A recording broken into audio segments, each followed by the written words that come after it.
What is up, everybody? This is Omegabalmung here with a No Man's Sky video. Yes, it's been a while since I played No Man's Sky. I think I haven't played it since like the following week of when it first came out. But today we got some pretty cool info here for No Man's Sky. We got an update called Update 101, which is called the Foundation Update.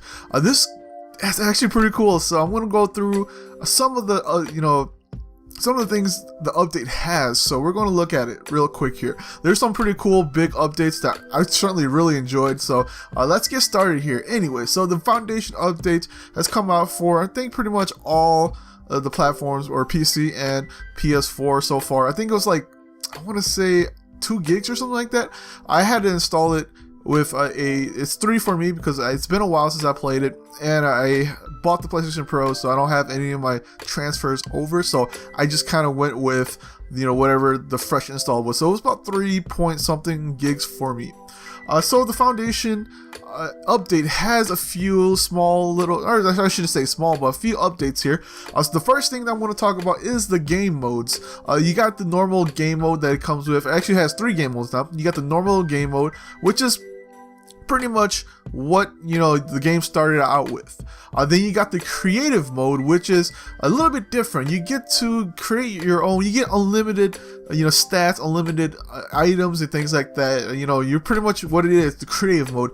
You go in there and you create your own building. You can do whatever you want in that, so it doesn't involve the normal story mode. So and the story mode kind of has a little bit of a creative mode in there. You could build bases and things like that. Then the last thing is survival mode. I haven't really touched survival mode yet because I probably won't, but so far what it is probably just going to make the game a little bit harder, because a lot of people have problems with the difficulty. It's just really super easy to play, so I'm guessing in this one your life is probably going down more, much more. You get colder quick, radiation hits you a bit quicker, so yeah, it's going to be a little bit of that. So far, I haven't even gone into the normal mode yet, but I'm going to do that quickly. But I played around in the creative mode, which is the biggest part of the update for me. That part is pretty cool. So like I said, you got base building you're able to do. I played around with the creative mode. You can create your own base and add windows. You put your things in there. You could put a little farm you build and things like that. So pretty much kind of like a little bit like Fallout a bit. You're not restricted to where you can build it, so I'm pretty sure you can build it wherever you want to, as long as it has a space that's big enough, so you can do that. You could build your own. Like so far, I built a little bit, a tower going up, and then on the side I put a little walkway through that you can see outside, and then a big room that has a bunch of like plants that I planted, so that's pretty cool. And then I built a little landing pod for me, and people actually do land on it. That's the coolest part. Is I had an alien guy land on my space pod, or my landing pod and my landing strip, and I'm just looking up. I'm like, oh, that's cool. And I went and bought his plane, because you know what, you have limited stats in creative mode, so that's pretty cool. I think that's pretty cool. You can put like little those communication bots outside. You can put lights and things like that. It's still kind of limited, but so far, what I really enjoyed from what No Man's Sky was I really enjoyed the fact that you can go out and collect these things, and now materials and things like that, but now you can have a base that you can always come back to and store those. So I think that's pretty cool to me. And then let's see what we have down here. We got farming, like I talked about that. You can farm your own materials now, and that's pretty cool. If you build a base big enough that you can just farm a bunch of your materials, so now you don't have to always go out there and grab some. Mostly just plant life, not like any ores or anything like that. So far, as I've seen, just plant life, so that's pretty cool. You can make a camp. What it says here on the pages, I'll put it on the bottom too in the descriptions. You can look at all the stuff they have here, but what it says for this one is making camp. Players can now build essential equipment in the field on a planet. Place save points anywhere in the world, crucial for survival mode. Automated harvester, that's pretty cool for me. Gather resources from mineral deposits in your absence. Waypoints can be placed in color-coded areas. Explorers to return to discoveries. Communication terminals allow explorers to leave subspace messages for others to find. That's cool. Discover nearby mineral deposit and uninhibited uninhabited bases or suit upgrades with the use of a signal scanner. So from here, as far as I've seen on the creative mode is, you can get people to come and kind of work for you. So I guess you can recruit people to come work, or NPCs, not real people, but NPCs, and they come and help you on things like this. So this is pretty cool. And now you got harvesters that harvest things around you when you're not there. So I think that's this is the quality of life that they put into this. It's so much better than before. Let's see what we have next here. We got freighters. Freighters are pretty cool. My biggest flaw for the game was that I'm a big fan of farming materials, and I always had to go and sell my materials because I'm always, you know, full of my inventory is always full. So freighters, now you're able to purchase huge interstellar freighters, it says here, at a great expense, and summon them from anywhere in the galaxy. Resources can be teleported to your freighter while on planet. Idea for stockpiling goods for trading.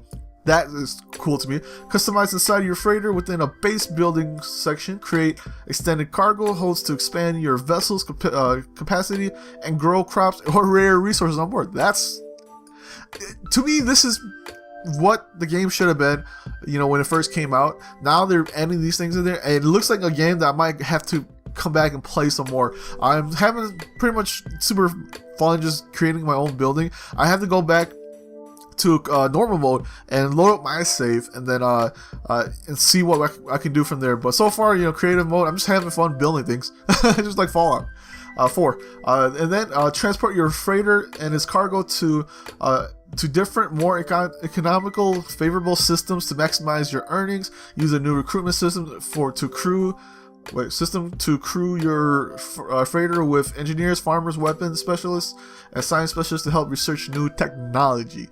And that's, to me, which is the coolest part about the game, which is that you're able to now hire people to make just quality of life, you know, things that they put in the game here. New technologies are here. Discover new biomes and star-specific resources types as you explore the universe. Craft new advanced mining laser and hazmat gauntlets through base building. So they changed a few little things there. They changed a few of the user interface to make it a little bit easier. Let's see. Scan primary resources. So now when you scan, scan primary resource elements have been given specific symbols to allow for easier differentiations. I can't even say that word. Differentiations. Let's see. So now when you scan items, they tell you what they are. Now it's not like, oh hey, just this, you know, the ores, and that's it. So now it tells you what kind of ore it is. So I think that's pretty cool. Let's see, anything else in here other than UI changes? They changed a little bit of things. They added motion blur. So when you're flying, it'll be a little bit different. They added temporal anti-aliasing, which is TAA, removes jagged edges. So other than that, that's pretty cool. So that's pretty much it for the update. I mean, there's a lot of things you look forward to. I'm looking forward to, you know, just the small things like this. I think to me, this is actually pretty big because the freight is probably what I wanted the most, because I was tired of having to always go back to, you know, the space station and sell my things, come back to the planet, mine some more, go back and sell, and things like that. And then sometimes I'll meet merchants on the planet, and then I'm like, oh, thank you, and I sell from there. But now that we have these big giant ships you can have and store things, store your materials now, I think to me that's pretty awesome. So anyways, hopefully you guys enjoyed this video here. I have a little bit of gameplay in the background here just for you guys, just base building, so we'll see how that goes. But hopefully you guys enjoyed the video here. Like I said, I'll put a description of where you can find the patch, or the info for the patches, on the descriptions of the video here, so you guys can go and look for that. Click on that and read all the information you can. But anyways, hopefully you guys enjoyed the video. This is Omegabalmung. I'll see everybody next time. Peace out.